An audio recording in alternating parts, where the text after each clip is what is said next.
My name is Leah James. I am 32 years old. I live in Manchester with my husband and our twins. And today, I feel like my life is slipping away from me. I love my children, but motherhood feels heavy. I love my husband, but marriage feels lonely. I try to be grateful, but I miss the woman I used to be. Before the twins, I had a life. I worked in an office. I had friends, Josh, and I went out on weekends. We watched movies in bed. He made breakfast for me. Now, he only says, Leah, where is my tie? Leah, where are my shoes? Leah, can you find my socks?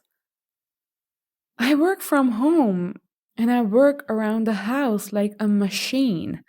I clean, I cook, I take care of the twins. I answer work emails and I wash dishes at midnight. We cannot afford a babysitter because we are saving money to move to a bigger apartment. So everything falls on me. I am tired every day. I am tired even when I wake up. I do not feel like myself anymore. Sometimes I look at Josh and wonder if he sees me or if he only sees the things I do. I try to be patient, but patience feels thin. Every afternoon, I take the twins to the park.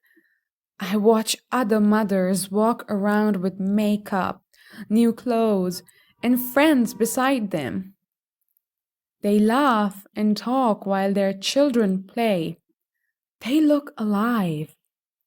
I sit alone with cold tea and try not to cry. Josh works long hours at a finance company.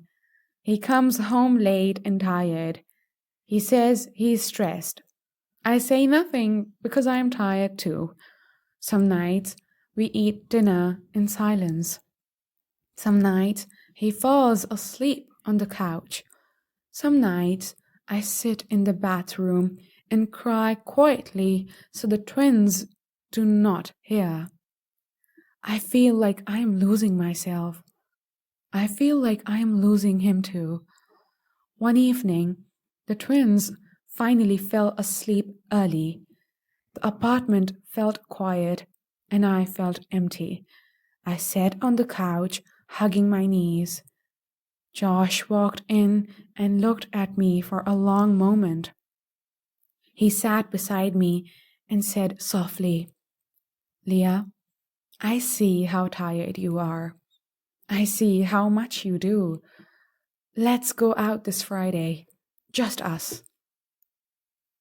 I felt something warm inside my chest.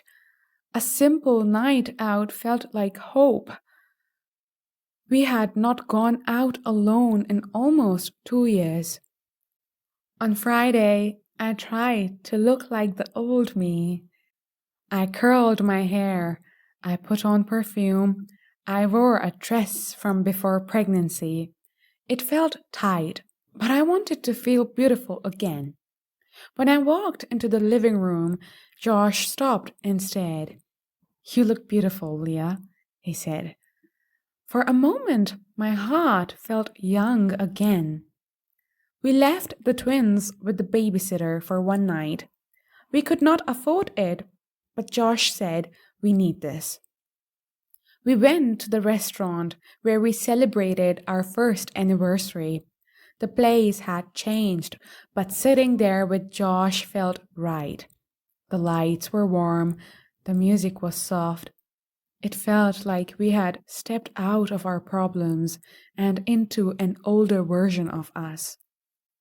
We talked about simple things, the kids, work, old memories, but it felt good to talk at all.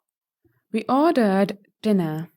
For a few minutes, I felt like myself again. Josh smiled at me, and I saw the man I fell in love with. But then his phone buzzed. He ignored it. Then it buzzed again. He sighed and finally checked it. His face changed fast. "It's the babysitter," he said quietly. He answered. His voice dropped. Then he stood up suddenly. "We need to go home now." The night shifted in seconds. When we reached home, the babysitter stood outside, shaking. "I heard someone upstairs," she said. "It wasn't you. It wasn't the kids. Josh told her to wait outside." We walked in together. The apartment was too quiet. And then I saw him. A man sat on our sofa. Calm, still, like he belonged there. Our twins were beside him, safe but confused. Josh froze. He whispered one name. "Danielle?" The man looked up and smiled slightly. "Hello, little brother." Little brother? My heart dropped. "You never told me you had a brother," I said.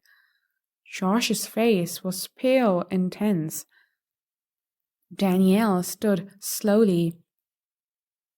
"I wanted to talk, Leah. I did not come to scare you." Josh whispered, "Not tonight, Danielle." But Danielle continued, "I was in prison for years. Josh hid it from you. He thought it would ruin your marriage." I stared at Josh, shocked. Danielle said, "I made mistakes when I was young. I hurt people. I paid for it. I got out last week and had nowhere to go. So I came here. You deserved honesty." Josh shut his eyes. He looked guilty, afraid, and ashamed. Danielle walked to the room. "Secrets destroy families," he said. "Do not repeat my life, Josh. Take care of her." Then he left. I picked up the twins and held them close. Josh sat on the floor with his head in his hands. "I did not want you to see me differently," he said. "I was afraid you would leave." I sat beside him and said softly, "I was not hurt because of your brother. I was hurt because you hid so much from me." He nodded slowly. We cleaned up together that night. We put the twins to sleep. We sat on the couch in silence. Josh said, "I want to do better. I want us back." I believed him, but I also felt tired. Trust is not a switch. It is a slow rebuild. Our night went wrong, but maybe it went wrong to show us what needed fixing.